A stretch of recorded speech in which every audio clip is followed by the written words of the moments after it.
Hallo allerseits und willkommen zur Bausatzbesprechung der brandneuen Messerschmitt Bf 109 G6 von Border Model im Maßstab 1:35.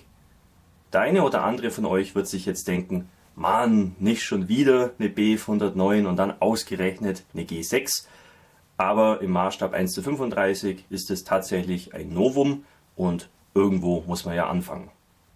Die Auswahl an Flugzeugbausätzen im klassischen Panzermaßstab 1:35 ist nämlich ziemlich überschaubar und durch diese Neuerscheinung, der bestimmt auch noch ein paar andere Varianten folgen werden und weitere Flugzeuge, ergeben sich dann auch ungeahnte neue Möglichkeiten für alle Dioramenbauer, da man da eben die große Auswahl an Fahrzeugen und Figuren und Zubehör dann endlich auch mal mit einem passenden Flugzeug eben kombinieren kann. Border Model hat jedenfalls ein glückliches Händchen bei der Vorbildwahl bewiesen und ich bin mir sicher, dass dieses Flugzeugmodell auch für die eisenharten Panzerbauer interessant sein könnte. Mich persönlich interessiert aber vor allem, ob der Bausatz einen etwas besseren Eindruck macht als der Crusader Mark III Bausatz von Border Model, der mir überhaupt nicht gefallen hat. War das ein einmaliger Ausrutscher oder hat Border Model das Mittelmaß zum neuen Maßstab erhoben? Bevor wir uns den Bausatz näher anschauen, noch ein paar Worte zum Original. Die Messerschmitt Bf 109 war das deutsche Jagdflugzeug im Zweiten Weltkrieg schlechthin, das zwischen 1936 und 1945 über 30.000 Mal gefertigt wurde. Neben der deutschen Luftwaffe verwendeten auch zahlreiche andere Luftstreitkräfte diesen Flugzeugtyp, wie etwa Finnland, Rumänien, Italien oder die Schweiz. Die G-Baureihe war die häufigste Version, wovon die G6 wiederum der wichtigste Typ war. Es gab auch diverse Rüstsätze für diese Flugzeuge, um sie den jeweiligen Aufgaben etwas besser anpassen zu können. Zum Beispiel gab es Gondeln mit Kanonen unter den Tragflächen oder auch Abschussrohre für die Werfergranate 21, um damit eben Bomberpulks angreifen zu können. Diese beiden Rüstsätze sind in dem Bausatz auch beinhaltet. Soviel zur Bf 109, jetzt schauen wir uns den Bausatz mal näher an. Eins mal vorneweg, mein Bausatz hier ist von der Limited Edition. Es macht den Eindruck, als ob hier die erste Auflage dieses Bausatzes generell als Limited Edition ausgeliefert wurde. Wie sich dann die normale Variante davon unterscheidet, bleibt abzuwarten. Dieses Limited Edition bezieht sich hauptsächlich hier auf diverse Zusatzteile, die hier nach dem Zufallsprinzip beinhaltet sein können. Also das umfasst zum einen Pilotenfiguren, aber auch diverse Zurüstteile, sieht man auch hier an der Seite. Also es kann irgendeine Pilotenfigur dabei sein, dann hier entweder noch fotogeätzte Sitzgurte oder hier diese Wurfgranaten oder ein Metallpropeller und soweit ich das auch noch gesehen habe, noch zusätzliche Abziehbilder. Das wirkt doch reichlich verspielt auf mich. Ich denke mal, das ist vielleicht eher was für einen asiatischen Markt. Ich denke mal, in Europa oder Nordamerika hätte man es lieber, wenn einfach draufsteht, was drin ist. Wenn ich eine Überraschung haben will, dann kaufe ich mir ein Ü-Ei, aber keinen Bausatz für fast 70 Euro. Also bin ich nicht so ein Fan davon, wenn ich ehrlich bin. Gut, die Schachtel öffnet nach oben hin, das ist schon mal gut. Bauanleitung. Hier dann das Päckchen mit diesen zufälligen Zusatzteilen und dann die Spritzlinge, die sind meistens zu mehrt eingepackt hier in diesen Tüten. Ja, das ist doch auf jeden Fall ausreichend und wir sehen auch, hier ist relativ viel an Teilen und Spritzlingen vorhanden. Also das ist sicherlich kein Bausatz, der auf die Schnelle zu bauen ist. Ja. Karton ist stabil genug, also das macht einen ganz vernünftigen Eindruck. Schauen wir uns zunächst mal die Bauanleitung näher an. Die ist auf Englisch und Chinesisch verfasst, wobei so viel Text ist da nicht vorhanden, von dem her nicht so relevant. Hier dann eine Übersicht mit allen enthaltenen Spritzlingen, wobei da diese mysteriösen Zusatzteile natürlich nicht aufgeführt sind. Und dann geht hier der Zusammenbau los mit dem Motorblock. Das sieht doch recht hübsch aus, scheint ganz gut detailliert zu sein. Hier auch diese 20 mm Kanone, die im Motorblock eingebaut war und dann eben durch die Propellernarbe feuern konnte. Ja, wirklich hübsch. Also da lohnt es sich auf jeden Fall, die Motorverkleidungen irgendwie offen darzustellen, damit man dann von diesem Schätzchen später auch was sehen kann. Dann geht es weiter mit dem Cockpit. Ja, ganz konventionell im Aufbau. Scheint auch recht detailliert zu sein. Hier das Instrumentenbrett. Da wird jetzt hier nicht irgendwie auf irgendwelche Abziehbilder eingegangen für die Instrumente. Das wäre etwas ärgerlich, wenn das nicht dabei wäre. Ja, dann kommt es hier so zusammen. Ja, diese Maschinengewehre auf dem Nasenrücken, auch voll detailliert. Dann kommt hier das Cockpit und der Motor zusammen, so als eine Einheit. Ist auch ganz praktisch. Das müsste hinten das Stützrad sein. Ja, Heckleitwerk. Zweiteilig hier mit so einer Aufnahme in der Mitte. Ja, warum nicht? Passt doch. Dann hier die beiden Rumpfhälften. Da wird hier innen an der Cockpitseite noch ein bisschen was eingebaut. Ein paar kleinere Details. Hier unten dann noch mit entsprechenden Abbildungen, falls da irgendwas unklar sein sollte. Ja, also das gefällt mir schon mal ganz gut. Ist recht übersichtlich gestaltet und auch die Abbildungen ausreichend groß. Braucht man keine Lupe, das passt doch. Ja, dann kommt es hier alles zusammen. Ja, ganz klassisch. Hier sieht man auch hier am Rücken der Bf 109, da bleibt so eine kleine Trennlinie stehen.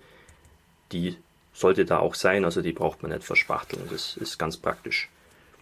Ja, dann sehe ich hier auch, wir haben Optionen für die Motorabdeckungen, kann man geöffnet bauen oder auch geschlossen.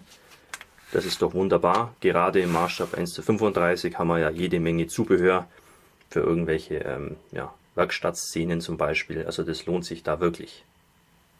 Dann bauen wir das Fahrwerk zusammen. Die Reifen bestehen hier aus mehreren Teilen. Der Reifen ist auch auf einer Seite ein bisschen abgeflacht, um das Gewicht zu simulieren. Finde ich schön. Ja, Tragflächen. Da liegen so diverse Klappen auch einzeln bei, aber da braucht es nämlich nichts fragen dazu. Ich bin kein Flugzeugexperte. Hier eben diverse Klappen, alles separat. Kann man dann in allen möglichen Positionen eben anbringen. Ja, hier dann der Innenausbau von der Unterseite der Tragfläche. Hier die Lufteinlässe nehme ich mal an. Ja, sind auch hier ein paar Löcher zu bohren, falls man da irgendwelche Rüstsätze anbringen will an den Unterseiten der Tragflächen. Ja, dann kommt es hier zusammen mit allen Klappen und hier sehen wir den ersten Rüstsatz. Das ist der mit den beiden Kanonengondeln, wobei hier auch erklärt wird, dass die Maschine vom Erich Hartmann diese Bewaffnung nicht hatte. Ja, hier drüben dann der zweite Rüstsatz mit diesen Pulpzerstörern. Auch ganz interessant, da kommt auch ein bisschen Foto jetzt zum Einsatz. Genauso wie hier in die Fahrwerksschächte. Ganz interessant. Finde ich auch gut, dass das beiliegt. Foto jetzt Teile so rund biegen ist nicht immer ganz einfach, aber in dem Fall glaube ich, ist das relativ regelmäßig von der Formgebung, deswegen sollte das passen. Vorflügel sind hier separat und dann haben wir hier noch so diverse Kleinteile, wo ich nicht genau weiß, wie sich das nennt. Ja, dann hier Optionen eben, die beiden Werfer oder die Kanonengondeln oder auch gar nichts, geht natürlich auch. Ja, dann kommt die ganze Tragflächerei an den Rumpf. Hinten noch die ganzen Flossen. Hier unten die Motorabdeckung. Ja, also das ist, glaube ich, alles ganz klassisch, wie man das von dem Flugzeugbausatz erwartet. Ja, der Zusatztank ist relativ einfach aufgebaut. Der Propeller auch recht hübsch mit den einzelnen Blättern und so weiter. Passt doch, sieht doch ganz hübsch aus. Hier haben wir wieder Optionen für 2 Cockpit-Kanzeln. Einmal die frühere Variante und dann hier die spätere Variante. Damit wird der Zusammenbau erledigt und wir kommen zur Bemalungsanleitung. Border Models schlägt hier eine ganze Reihe von Varianten vor, aber standardmäßig sind nur die ersten 3 Flugzeuge beinhaltet. Die Farbtabelle bezieht sich nur auf Farben von Emo by MiG. Da wäre ein bisschen mehr Auswahl schön gewesen. Was haben wir denn hier? Das ist die Maschine vom Barkhorn, berühmter Pilot natürlich. Zweite Maschine ist vom Hartmann, noch berühmter wahrscheinlich. Dritte Maschine, ja, Jagdgeschwader 53, da ist jetzt nicht näher bezeichnet, wer da der Pilot war. Und dann kommen wir hier zur zweiten Sektion. Diese Varianten mit den Abziehbildern, die sind nur beinhaltet, je nach Zufallsprinzip eben. Das sind dann nochmal 6 Varianten. Genau. Brauchen wir uns nicht näher anschauen, nachdem das ja eher nach dem Zufall geht. Kommen wir nun zu den Bauteilen. Hier der Spritzling A. Da hat so diverse Bauteile, die rund ums Flugzeug rangehören. Hier zum Beispiel Teile vom Heckleitwerk, aber auch hier die untere Motorverkleidung oder die Rippen hier von den Lufteinlässen. Also hier ist so allerlei vorhanden. Ja, Qualität schaut ganz gut aus. Also ich sehe hier keinen Grat, keine Sinkstellen.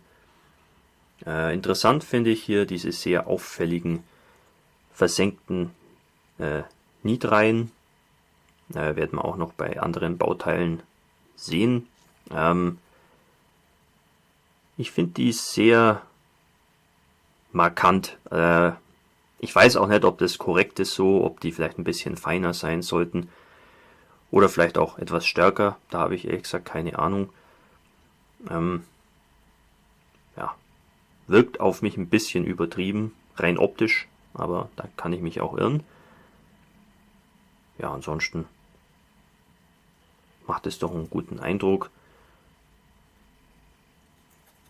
Also zeigt sich auf jeden Fall als moderner Bausatz. Hier innen an der Motorverkleidung haben wir ein paar Auswerfer.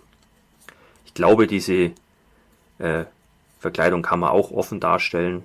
Dementsprechend wäre da auf jeden Fall was zum Versäubern, wenn man das auch noch aufklappen will. Ja, aber im Großen und Ganzen schaut es gar nicht schlecht aus.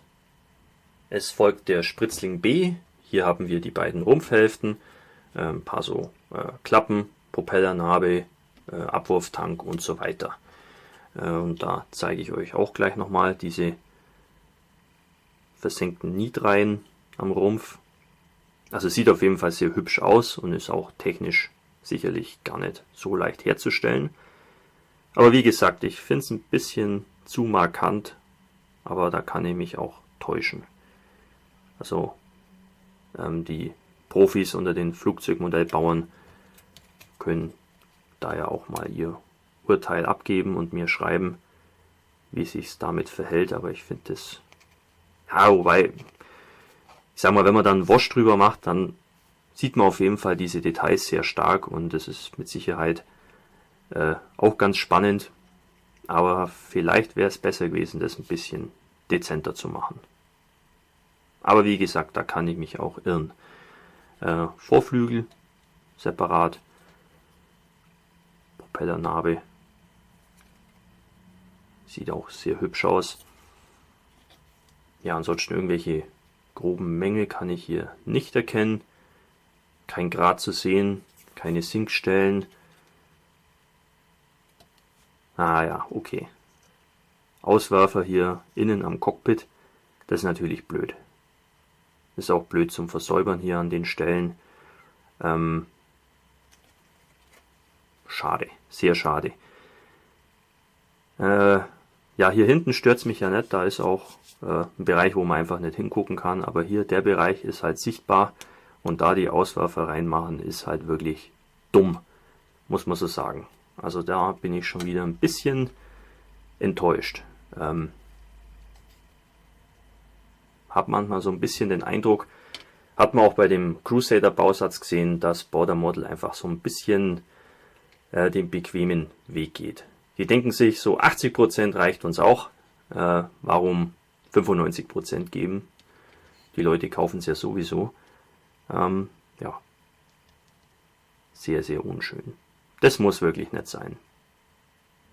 Als nächstes kommt der Spritzling C mit Teilen für die Tragflächen.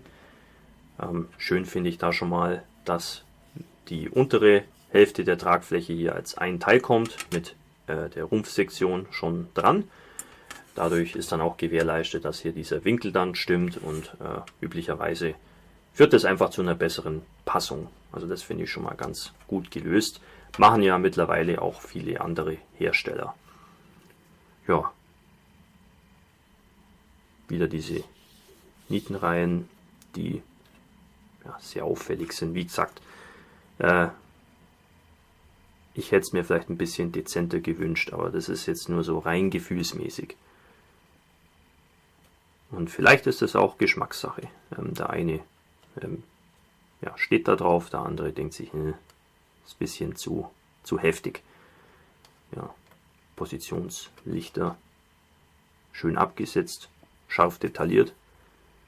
Also da fehlt sich nichts. Hier auch innen dann dieser Bereich, der ist dann sichtbar durch den Fahrwerksschacht. Ja, sieht doch ganz hübsch aus. Diese ganzen Klappen, größtenteils in zwei Hälften gespalten. Das ist aber vollkommen in Ordnung. Ja, Unterseite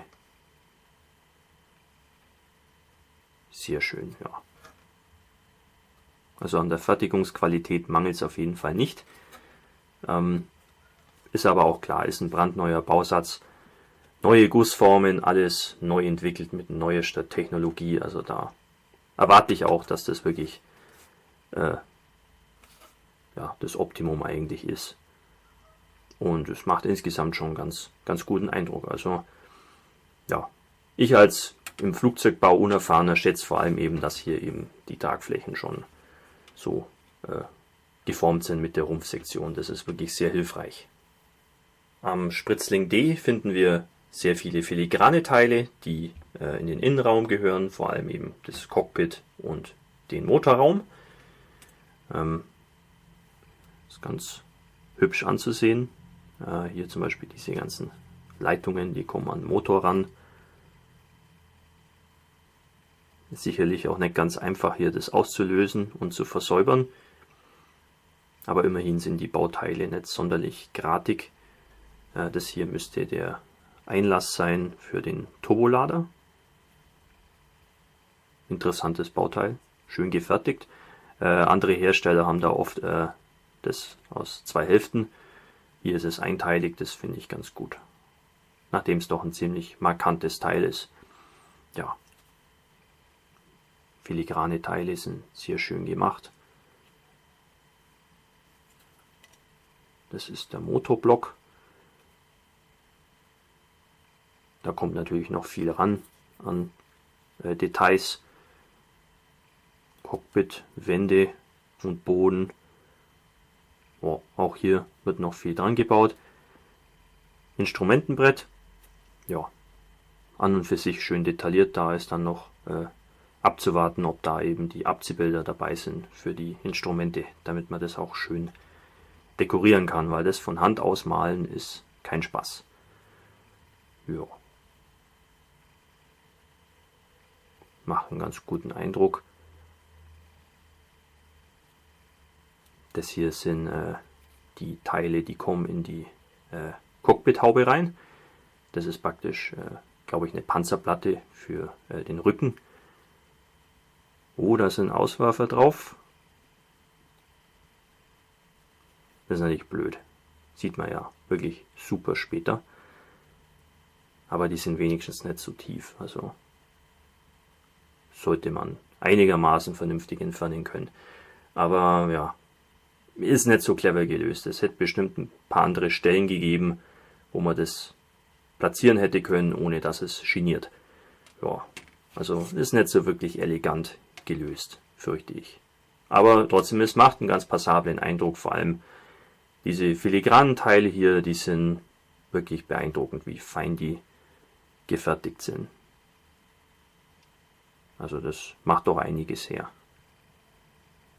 Weiter geht's mit Spritzling E.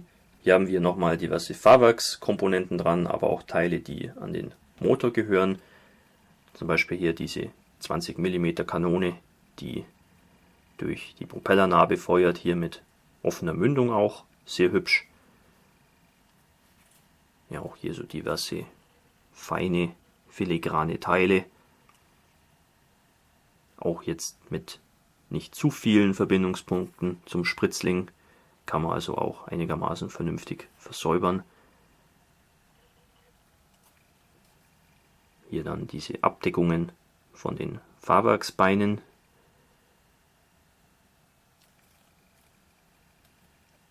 Naja, natürlich wieder mit Auswerfern auf den Innenseiten, und da frage ich mich dann schon, wie soll ich das versäubern, ohne dass ich hier diese Nietenreihen kaputt mache. Klar, da ist jetzt eigentlich ein Reifen dann da davor, aber der hat auch einen gewissen Abstand. Also das kann man auf jeden Fall sehen später, und das ist super nervig. Hätte es da nicht irgendwo eine andere Stelle geben für den Auswerfer als genau hier.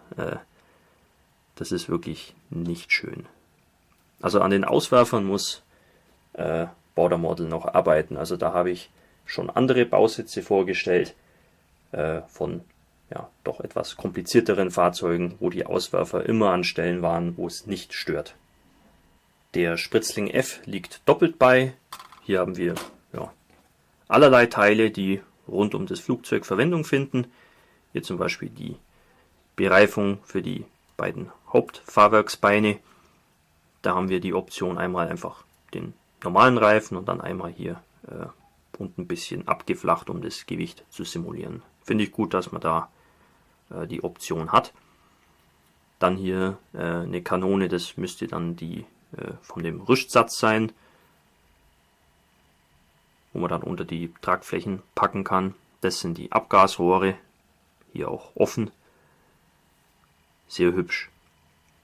Kann man auch später gut sehen. Also da haben sie auf jeden Fall mitgedacht. Das sind die Werferrohre.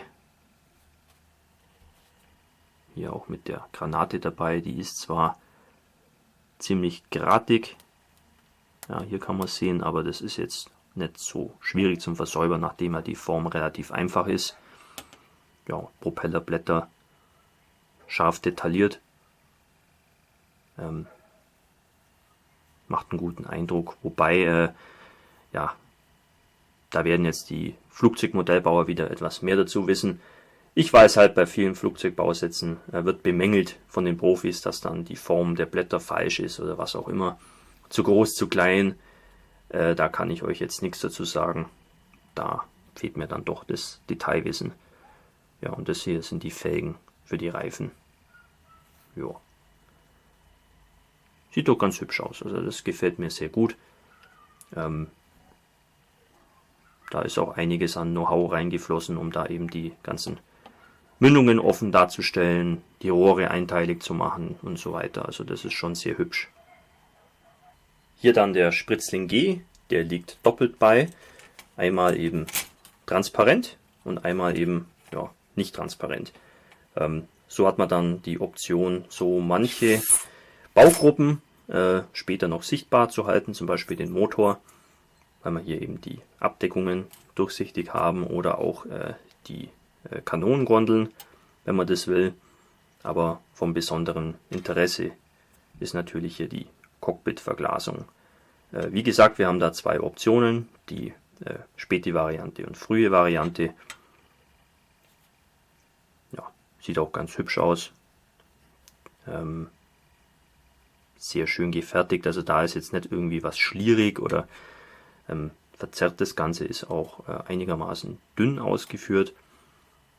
Also das reicht für meinen Geschmack vollkommen aus. Und die Angüsse sind auch so gewählt, dass man das einigermaßen gut versäubern kann. Ja, und die nicht transparenten Teile ist jetzt hauptsächlich hier relevant für diese Motorabdeckungen. Ja, sieht doch ganz hübsch aus. Innenseite haben wir da Auswerfer. Ja, keine. Geht doch. Warum nicht immer so? Also da kann man auf jeden Fall gutes Gewissen haben und es offen darstellen. Da ist hier keine sonderliche Nacharbeit notwendig. Ja, ist doch ganz hübsch. Also, Sie können schon, wenn Sie wollen, bei Border Model. Die Platine mit den Fotoheads-Teilen ist recht übersichtlich, wobei ich finde es durchaus ausreichend. Bei einem Flugzeugmodell sehe ich jetzt nicht immer so viel Bedarf an Fotoheads-Teilen. Wir haben hier einige Teile, die relevanter sind als andere. Die beiden Platten hier, die werden dann später gebogen und kommen in den Fahrwerksschacht rein. Und hier diese Streifen und diese runden Teile, das gehört zu diesen Pulpzerstörerwerfern. Ja, und bei den anderen Teilen weiß ich jetzt nicht genau, wo sie hingehören. Aber es sind jetzt nicht so viele. Platine ist relativ dünn ausgeführt, also das ist schon mal schön. Ja, ist auf jeden Fall eine schöne, nützliche Zugabe.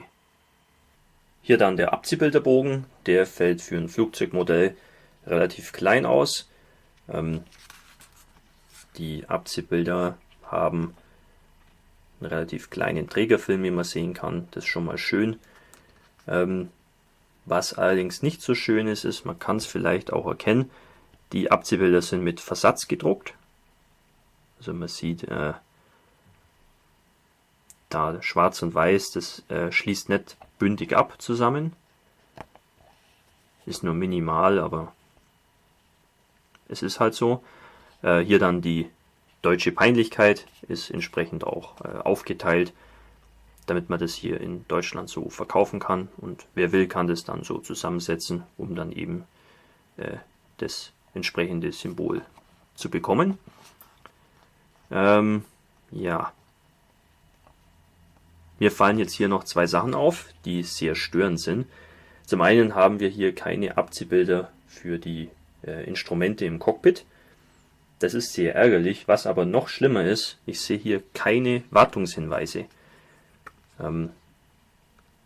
Die meisten Flugzeuge haben ja, kann man ja auch hier sehen, so diverse Markierungen und Beschriftungen, weiß ich, nicht anfassen, hier Treibstoff rein, bitte hier nicht lang gehen oder was auch immer. Das ist hier einfach nicht dabei. Also gar nicht dabei. Wir haben hier ein paar so Markierungen für die Tankdeckel, aber das war's auch schon. Jetzt ist es natürlich so, Zurüstmarkt, Abziehbilder, solche Wartungshinweise für Flugzeuge im Maßstab 1:35, da wird es jetzt nicht so viel geben. Und überhaupt ist es ja ein Witz bei so einem Bausatz, der neu erschienen ist, dass sowas nicht dabei ist, dass man das dann irgendwie zukaufen muss. Das muss dabei sein, das ist Standard.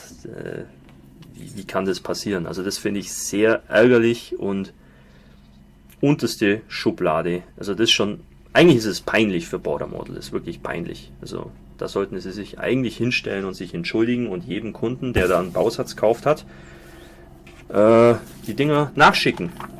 Also ich muss sagen, das müsste ich eigentlich schon fast einfordern, weil das ist ein Witz. Das ist ein halber Abziehbilderbogen, wenn überhaupt.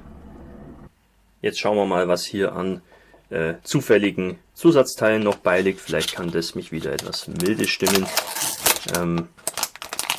Gucken wir mal, was da drin ist. Wie geht's auf? Raus damit.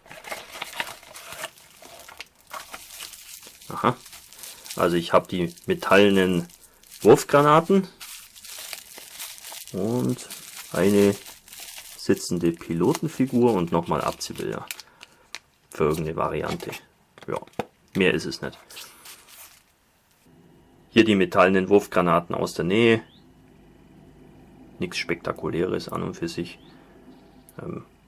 Nachdem die Teile ja eigentlich in diesem Werferrohr drin stecken, sieht man davon eigentlich nur die Spitze und da wäre eigentlich das Plastikteil auch in Ordnung.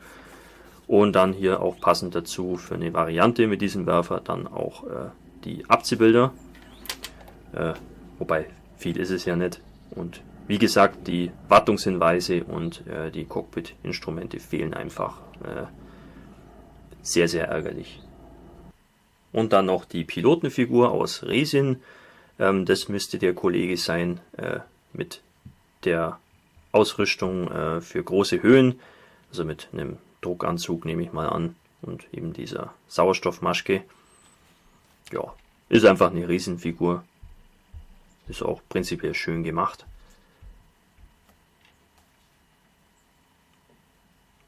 Sollte sich schön einbauen lassen und bemalen lassen, wenn man das will.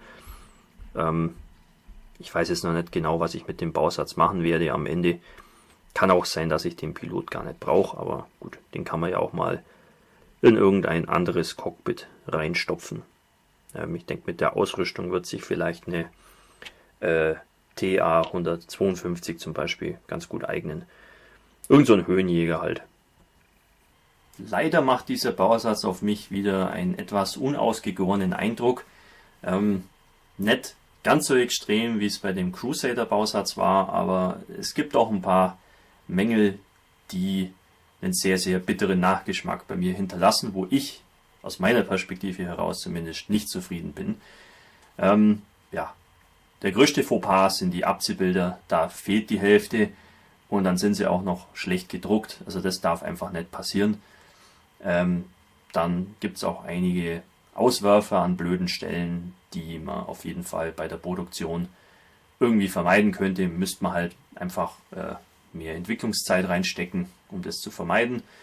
Ja, ansonsten ja, kann ich jetzt nicht viel Negatives weiter sagen. Diese auf mich zumindest etwas übertrieben wirkenden versenkten Nitreihen, das ist vielleicht eher Geschmackssache oder vielleicht waren die Flugzeuge auch so, weiß ich nicht. Das ist eher was, worüber sich die Experten streiten können. Ja. Und dann eben diese Gimmicks mit irgendwelchen zusätzlichen Überraschungsteilen dabei, die man vielleicht braucht oder auch nicht, finde ich persönlich etwas kindisch und ja, unangemessen. Mag ich einfach nicht. Ich kaufe einfach ungern die Katze im Sack. Hinzu kommt der gegenwärtig relativ hohe Preis dieses Bausatzes, also der rangiert so zwischen 60 und 70 Euro. Das ist echt viel für das Gebotene, finde ich nicht angemessen. Also für mich ist das vielleicht ein 40 Euro Bausatz, aber eigentlich eher so ein 30 Euro Bausatz. Und wenn ich mir dann anschaue, vor einigen Jahren, ist noch nicht so lange her, kam ja von Revell die G6 in 1:32 raus. Die hat 24 Euro gekostet. Damals. Und gut, ich habe sie noch nicht gebaut, aber ich glaube, das ist kein schlechter Bausatz. Und der ist zumindest nicht teuer. Hier schon. Und das kann ich einfach nicht nachvollziehen. Das ist einfach wieder dasselbe Spiel wie bei dem Crusader Bausatz, der 50 Euro kostet. Aber im Endeffekt ist es bloß ein facegelifteter Itellerie Bausatz aus den 70ern. Auch hier ist einfach die Preispolitik nicht angemessen. Und ich fürchte, das wird jetzt bis auf weiteres mein letzter Bausatz gewesen sein, den ich vom Border Model gekauft habe. Weil ich lasse mich nicht so gern verarschen auf die Dauer. Gut, soviel zu dem Bausatz. Ich hoffe, ihr fandet meine Besprechung interessant und hilfreich. Und wir sehen uns wieder im nächsten Video. Euer Hamilcar Barkas.